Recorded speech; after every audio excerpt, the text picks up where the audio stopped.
श्रीमद् भागवत कथा भाग 66 द्वितीय स्कंध अध्याय 5।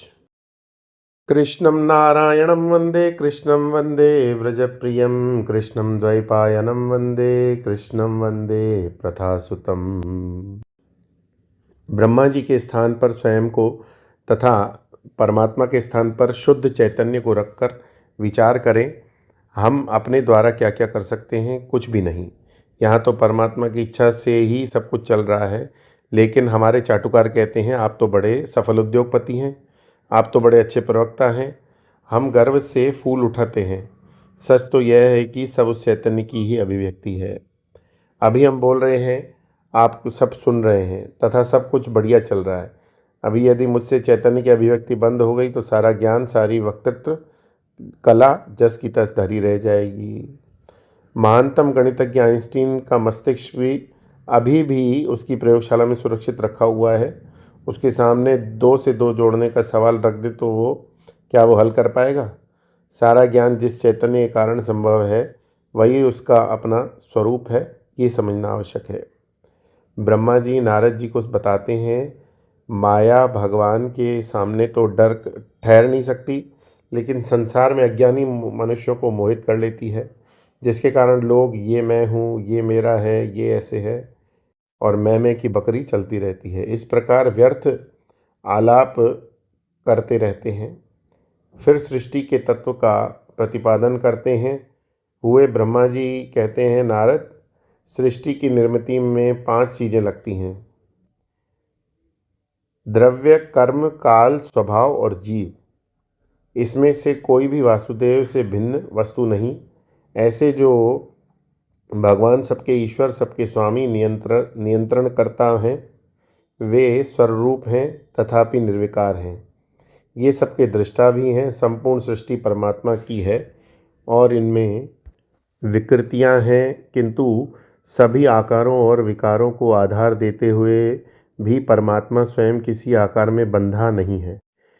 ये जो वेद हैं वे सब भगवान की से ही निकलते हैं, भगवान का ही कीर्तन करते हैं। सब देवी देवता भी भगवान के में ही हैं।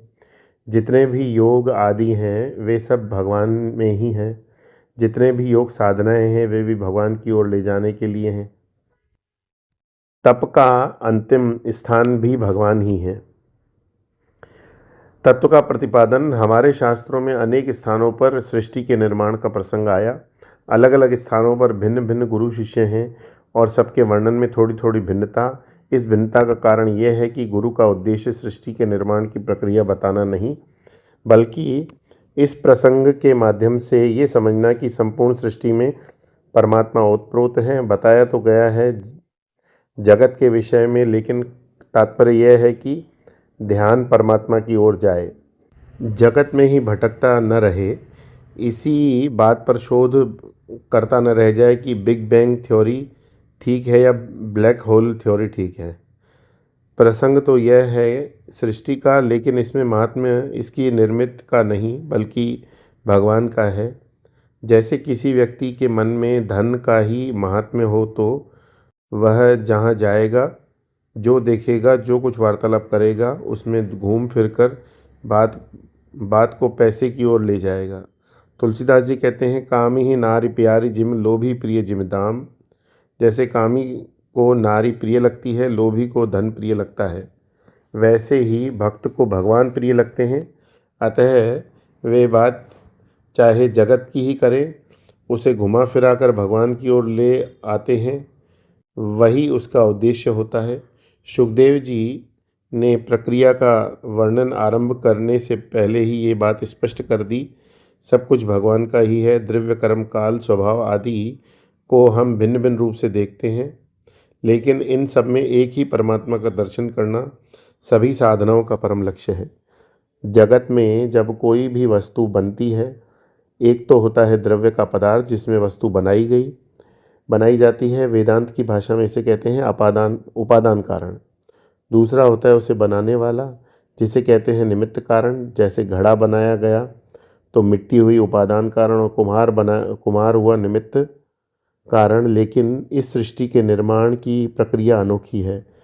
पदार्थ भी भगवान ही हैं और बनाने वाले भी भगवान। मिट्टी भी वही और कुम्हार भी वही। भगवान सर्वरूप हैं, उन्होंने ही भिन्न भिन्न आकारों और विकारों को धारण किया, लेकिन स्वयं निर्विकार। जैसे अन्न में ही समुद्र और लहरों का रूप धारण किया, लहरों में समुद्र में विकार, लेकिन पानी इन विकारों के होते हुए भी स्वयं वैसा का वैसा ही रहता है। ब्रह्मा जी नारद जी को बताते हैं, जो परमात्मा संपूर्ण जगत के दृष्टा और आधार देने वाले हैं, उन्होंने ही मुझे बनाया तथा उनकी ही प्रेरणा से सृष्टि बनाता रहा हूँ। यद्यपि भगवान निर्गुण है, लेकिन जगत की सृष्टि स्थिति और लय के लिए सत्व रजतम इन तीन गुणों का मानो आवरण ले लिया है, उससे ढके हुए हैं। ये तीन गुण भगवान की माया से तीन प्रकार के रूप धारण करते हैं। तमोगुण द्रव्य रूप है, रजोगुण क्रिया रूप में तथा सत्वगुण ज्ञान रूप में। इन्हीं के पर्दे से अपने स्वरूप को छिपाए हुए भगवान ही सारे अंधकार और मेरे भी स्वामी हैं। तत्व का प्रतिपादन ब्रह्मा जी ने बताया। भगवान तीन गुणों के आवरण से छिपे हुए हैं, अतः उन्हें खोजने का एक तरीका है इन आवरणों को हटा दें। जैसे एक प्रकाशमान बल्ब पर झीना मलमल का कपड़ा डाल दिया जाए, फिर एक लाल कंबल और उसके ऊपर काला तिरपाल, तीनों से ढक जाने के बाद प्रकाश दिखना बंद हो जाता है। काला तिरपाल हटाएंगे, ये तमोगुण का द्योतक है, तो बल्ब का प्रकाश स्पष्ट तो नहीं दिखेगा, पर कुछ आभास अवश्य होगा। उस स्थान पर हाथ रखने से गर्मी का अनुभव होगा। रजोगुण के प्रतीक लाल कंबल को हटा देंगे तो मलमल के कपड़े से होकर प्रकाश भी दिखेगा और गर्मी का भी अनुभव होगा, लेकिन पूरी स्पष्टता तो तभी आएगी जब सत्वगुणी आवरण यानी सफ़ेद मलमल का कपड़ा भी हट जाएगा। वेदांत भूपाली में कहा गया है कि विवेक रूपी हाथों से पंचकोशों के आवरण को धीरे धीरे निकाल दें। पंचकोशों का यह आवरण तीन तत्वों से बना हुआ है, द्रव्य, क्रिया और ज्ञान। द्रव्य के आवरण को हटाना माने जागृत अवस्था का त्याग, क्रिया यानी रजोगुण के प्रभाव से निवृत्त होने का अर्थ, स्वप्नावस्था का त्याग, और ज्ञान के आवरण को हटाने का अर्थ है सुषुप्ति अवस्था का भी त्याग। जो जागृत अवस्था अभिमानी है उसे कहते हैं विश्व, जो स्वप्नावस्था अभिमानी है उसे कहते हैं तेजस। जब के जीवन से द्रव्य का महात्म्य निकल जाता है, तेजस के जीवन से क्रिया का महात्म्य यानी कर्तृत्व अभिमान निकल जाता है, तो एक बात बच जाती है, अब मैं ध्यान करके भगवान को पालूंगा। ज्ञान के महात्म्य की इस अवस्था को कहते हैं प्राज्ञ।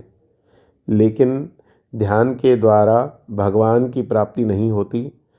जब तक उसका यह अभिमान नहीं जाएगा कि मैं ध्यान करने वाला हूँ, तब तक ध्याता ध्यान और ध्येय की त्रिपुटी बनी हुई रहेगी। पंचदशीकार कहते हैं, ध्यात्री ध्याने परित्यज्य ध्येय एव अवशिष्यते। जहाँ ध्याता और ध्येय का भेद है, वहीं ध्यान की प्रक्रिया है। जहाँ ध्याता ने अपने स्वरूप को पहचान लिया, वहाँ फिर ध्यान की आवश्यकता नहीं होती। बोलिए श्री कृष्णचंद्र भगवान की जय। श्रीमद्भागवत महापुराण की जय।